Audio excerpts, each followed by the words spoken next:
Hello बच्चों, कैसे आप सब लोग। उम्मीद करते हैं आप सभी लोग अच्छे से पढ़ रहे होंगे। इंटीग्रेशन हम लोगों ने बच्चों स्टार्ट किया था। डेफिनेट इंटीग्रेशन चल रहा है। इससे पहले हम लोगों ने इनडेफिनेट इंटीग्रल के आपको सारे पार्ट रिकॉर्ड करके दे दिए हैं। डेफिनेट में भी हम लोग 3-4 पार्ट आगे बढ़ चुके हैं, यानी कि आज जो लेक्चर हम लोग करने जा रहे हैं बच्चों, वो लेक्चर नंबर 21 होने जा रहा है। और आज के लेक्चर में जो हम लोग करेंगे प्रॉपर्टीज ऑफ डेफिनेट इंटीग्रल करेंगे।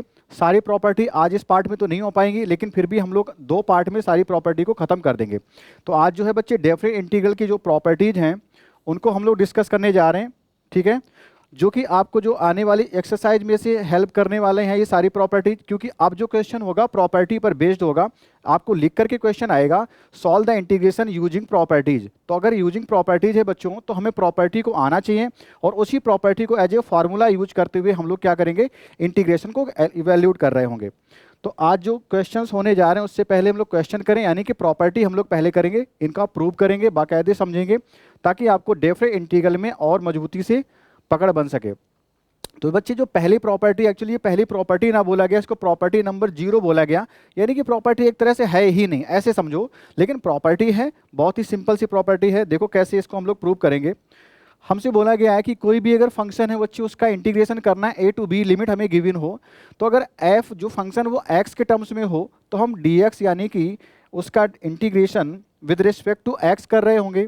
तो यहाँ से जो इवेल्यूशन करने के बाद जो आपको वैल्यू मिलेगी वो बिल्कुल सेम होगी।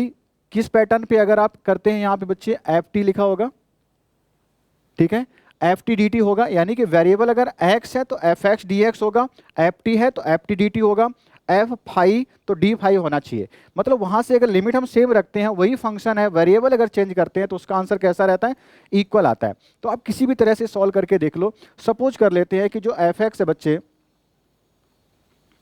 उसका आप जब इंटीग्रेशन करते हो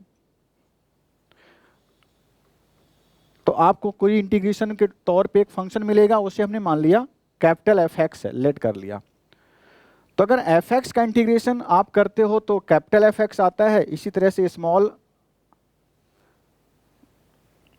अगर इस तरह से बच्चे दिया जाता, वो जो फंक्शन है fx का ना होके ft होता, तो इंटीग्रेशन dt की वैल्यू कितनी आ रही होती, ft आ रही होती, है ना।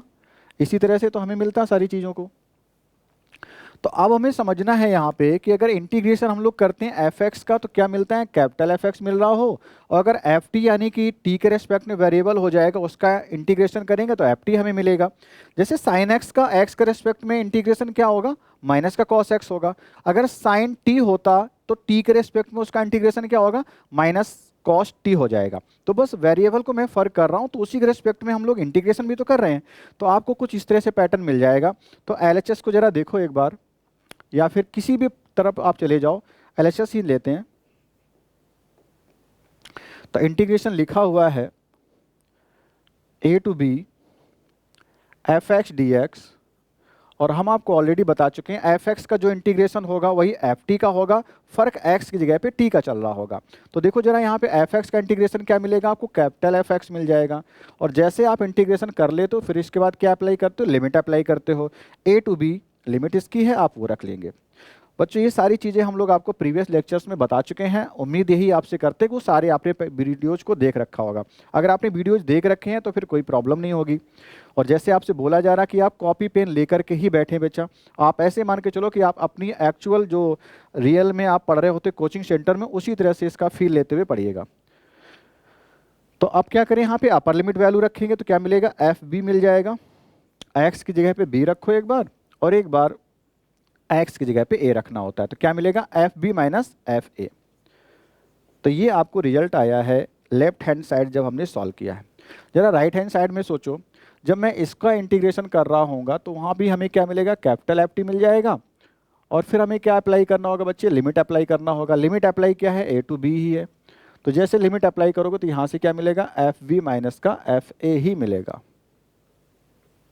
अपर limit value minus lower limit value, तो आपको मिला तो वही रिजल्ट।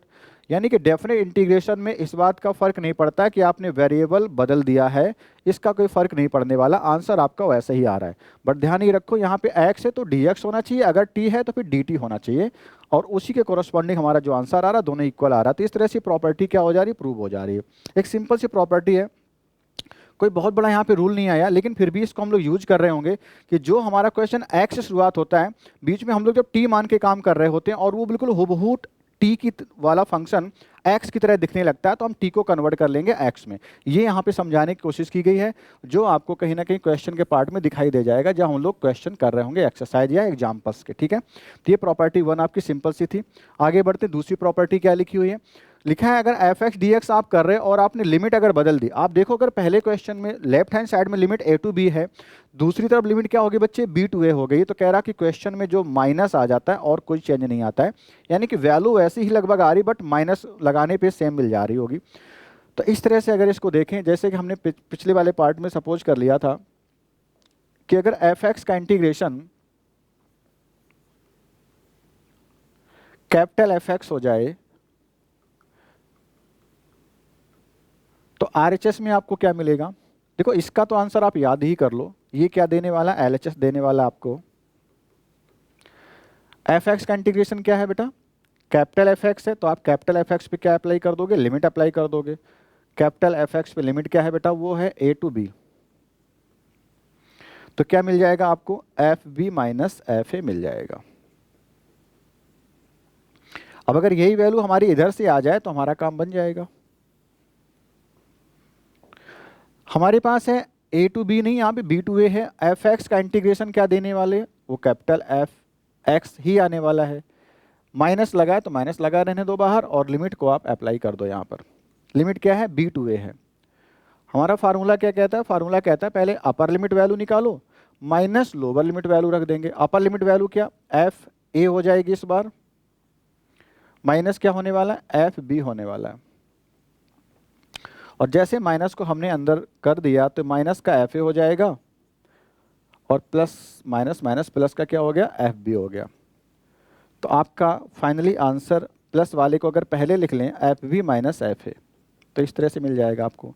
अब आप देख रहे हो कि यही वैल्यू तो यहाँ से आई हुई है, यानी कि अगर हमें कभी लिमिट में इंटरचेंज करना पड़े, यानी लोअर लिमिट को अपर लिमिट बनाना पड़े, तो आप क्या कर लो, सेम आउटपुट में बस माइनस साइन लगा देना। यानी कि अगर माइनस साइन हो तो हम लोग उसकी लिमिट को बदल सकते हैं। जैसे यहाँ किसी क्वेश्चन यहाँ माइनस आ जाए और लिमिट लगी हो बी टू ए, तो हम उसकी लिमिट बदल दें, उसे पॉजिटिव बना लें, क्या लिख दें, ए टू बी लिख दें। तो बच्चे इस तरह से ये दूसरी प्रॉपर्टी हमें याद रखनी होगी। प्रूव इसका बहुत ही आसान है, आप वो भी समझ रहे होंगे। माइनस साइन हटाने के लिए क्या कर दें, लिमिट को हम लोग बदल सकते हैं, ए टू बी को बी टू ए कर देंगे, और बी टू ए है तो उसे ए टू बी कर सकते हैं। इस प्रॉपर्टी से हमें ये पता चला। नेक्स्ट अगर प्रॉपर्टी देखें तो ए से बी लिमिट है एफ एक्स डी एक्स। अब हमने यहाँ पे तीसरी एक वैल्यू को इंट्रोड्यूस कर लिया, ए से बी के बीच में कोई एक वैल्यू हमने मान ली, जैसे सी यहाँ पे इंट्रोड्यूस किया गया है। ऑर्डर ये ध्यान रखो कि अगर हमने ए से सी गए हैं तो अगली बार जो यहाँ पे सी अपर लिमिट है बेटा, नेक्स्ट इंटीग्रेशन के लिए सी क्या है, लोअर लिमिट बन गई है।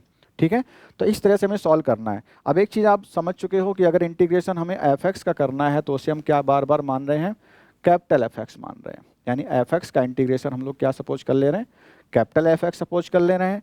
और अगर लिमिट ए टू बी लगी हो तो उसको हम लोग क्या लिखते हैं, इस तरह से ए टू बी, फिर क्या लिखते हैं, F B minus F A. तो अब आप ये रिजल्ट को याद ही कर लो, जितने भी हम लोग प्रूव कर रहे होंगे वहाँ पे डायरेक्ट करने के लिए ये चीज़ हमारी हेल्प कर रही होगी।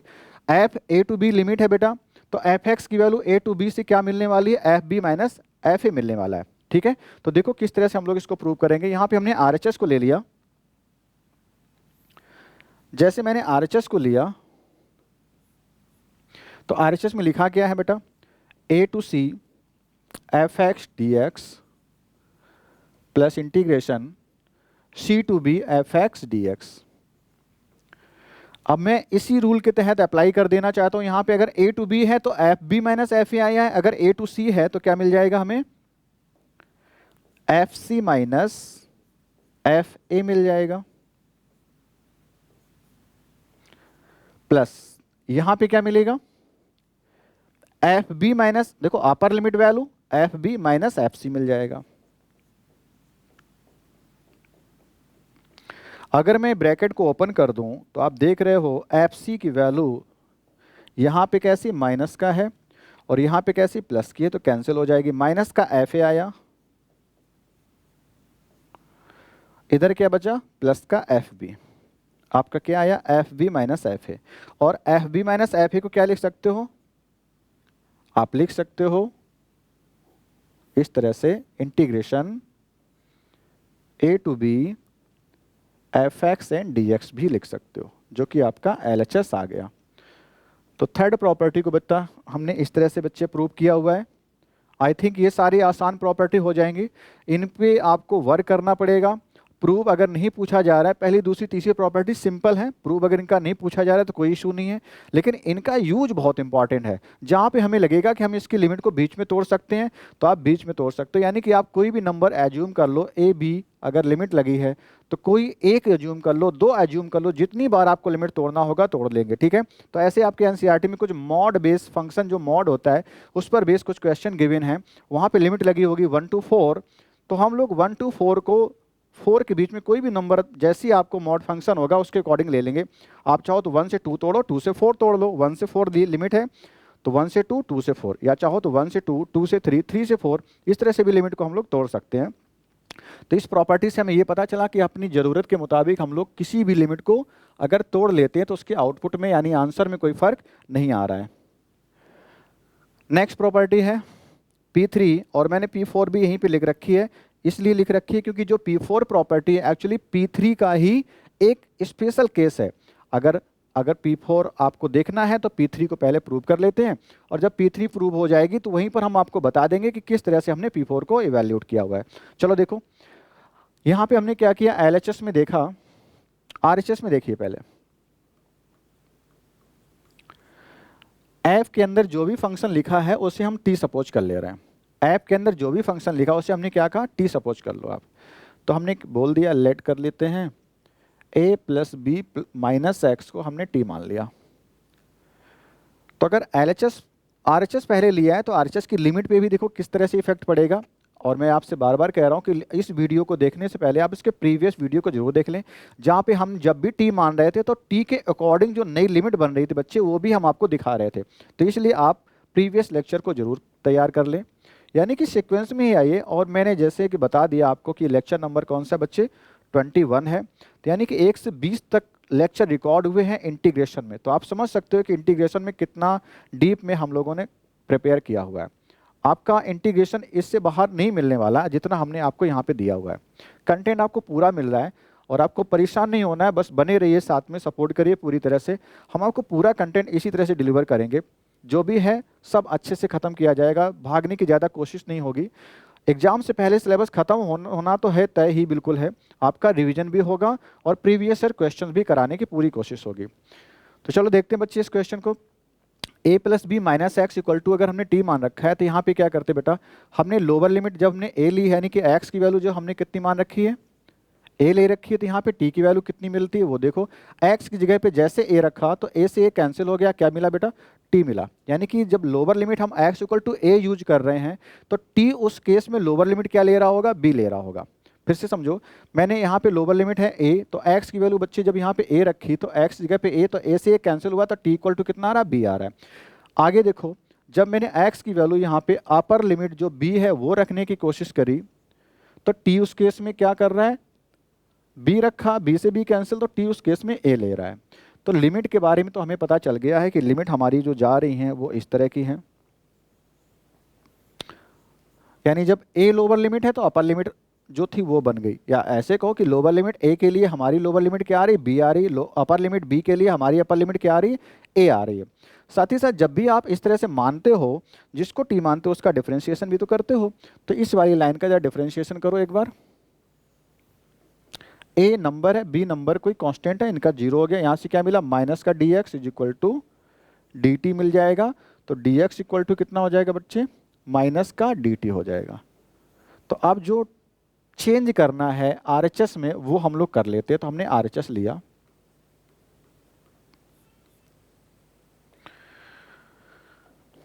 RHS में जो लिखा था a से b f a plus B minus X और dx लिखा हुआ था। तो इसको हम लोग लिखने जा रहे हैं।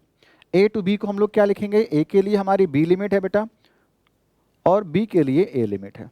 f इसको हमने पूरे को t मान रखा है तो यहाँ पे ft हो गया, और dx की वैल्यू आ रही माइनस का dt, तो वो भी हम यहाँ पे रख ले रहे हैं। तो dt रख लेते हैं, माइनस को आगे लगा लेते हैं। अब समझो, अभी आपने एक प्रॉपर्टी पढ़ रखी थी कि अगर माइनस के साथ कोई लिमिट हमें बदलनी पड़े, ये प्रॉपर्टी बच्चे आपने पढ़ रखी है कि अगर माइनस लगाया किसी इंटीग्रेशन से पहले और लिमिट अगर b टू a हो तो आप उसकी लिमिट को बदल दो, माइनस साइन हट जाता है। देखो समझो, a टू b लिमिट लगाने से माइनस भी हट जाता। आप इसको इस तरफ लिख सकते हो या इस वैल्यू को अगर ऑब्टेन कहीं से किया तो इसको हम ये भी लिख सकते हैं। तो यही प्रॉपर्टी हम लोग लगाने जा रहे हैं, जो प्रॉपर्टी नंबर फर्स्ट है बच्चे आपकी। तो यहाँ पे माइनस साइन अगर हमें हटाना है तो क्या कर दे, लिमिट को हम लोग बदल दें, यानी कि हमें कुछ इस तरह से ये आउटपुट मिल जाएगा। लिमिट मिल जाएगी a से b, माइनस हट गया क्योंकि लिमिट को हमने इंटरचेंज कर लिया है। इसको मैं दूसरे कलर से दिखा दे रहा हूँ क्योंकि आपको चीज़ें समझ में आ जाए। लिमिट क्या होगी बच्चे, अब a से b होगी और क्या लिख लेंगे, एफ टी लिख लेंगे। माइनस भी हट गया क्योंकि लिमिट को हमने बदल रखा है। अब आप सोचो, मैंने अभी बताया था कि अगर वेरिएबल t है, किसी फंक्शन को हमने t के वेरिएबल में लिखा है तो t के रेस्पेक्ट में उसका इंटीग्रेशन भी करिएगा। तो लिमिट अगर a से b है तो आप इसका वेरिएबल अगर बदलना चाहो बदल लो, वही बात हमने आपको यहाँ पे करी थी। तो यहाँ पे अगर बदल रहे हैं तो हम क्या लिख सकते हैं बच्चे, a से b लिमिट लगाएंगे और एफ टी को लिख सकते हैं एफ एक्स और डी एक्स, जो कि आपकी पी नॉट या पी जीरो प्रॉपर्टी थी। पहली प्रॉपर्टी यही तो थी। अगर एफ टी डी टी है तो उसे एफ एक्स डी एक्स लिखा जा सकता है। देखिए जरा, ये थी प्रॉपर्टी आपकी। अगर एफ टी डी टी है बच्चे तो उसे एफ एक्स डी एक्स हम लोग लिख सकते हैं, जो कि हमने ऑलरेडी प्रूव कर दी है। ठीक है, तो इस तरह से बच्चे आपकी ये प्रॉपर्टी है।